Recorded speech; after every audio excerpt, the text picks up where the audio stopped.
एक तरफ खेसारी लाल यादव और रोशन रोही की जोड़ी, दूसरी तरफ आशीष यादव का नया रंगदारी गीत। दोनों गानों में नीलम गिरी का जलवा, दोनों का अंदाज लगभग एक जैसा। लेकिन सवाल यह है कि दर्शकों के दिलों पर राज कौन कर रहा है। भोजपुरी और मगही संगीत जगत में इन दिनों दो गानों की सबसे ज़्यादा चर्चा हो रही है। पहला खेसारी लाल यादव और रोशन रोही का नया गाना, और दूसरा है आशीष यादव का ब्रांड हौ मजनुआ। दिलचस्प बात यह है कि दोनों गानों का जो थीम है रंगदारी और दबंगई के इर्द गिर्द घूमता नजर आता है। इतना ही नहीं, दोनों प्रोजेक्ट्स में भोजपुरी इंडस्ट्री की चर्चित अदाकारा नीलम गिरी नजर आ रही हैं। ऐसे में दोनों गीतों की तुलना स्वाभाविक है।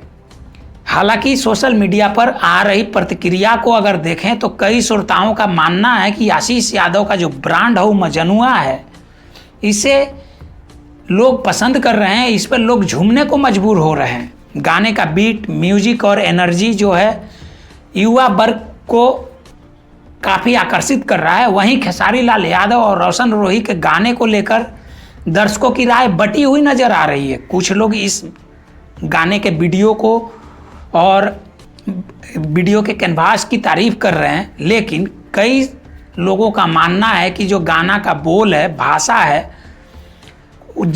उसे लेकर जो उम्मीद की जा रही थी उस पर यह खड़ा नहीं उतरा है। म्यूजिक प्रेमी का एक वर्ग यह मान रहा है कि जहां खेसारी और रोशन रोही का गाना चर्चा ज़्यादा बिटोर रहा है, वहीं आशीष यादव का गाना एंटरटेनमेंट और डांस वैल्यू के मामले में बढ़त बनाता दिख रहा है। अब असली फैसला तो दर्शक ही करेंगे। व्यूज, शेयर और आने वाले दिनों की लोकप्रियता बताएगी कि इस मुकाबले का असली विजेता कौन बनता है।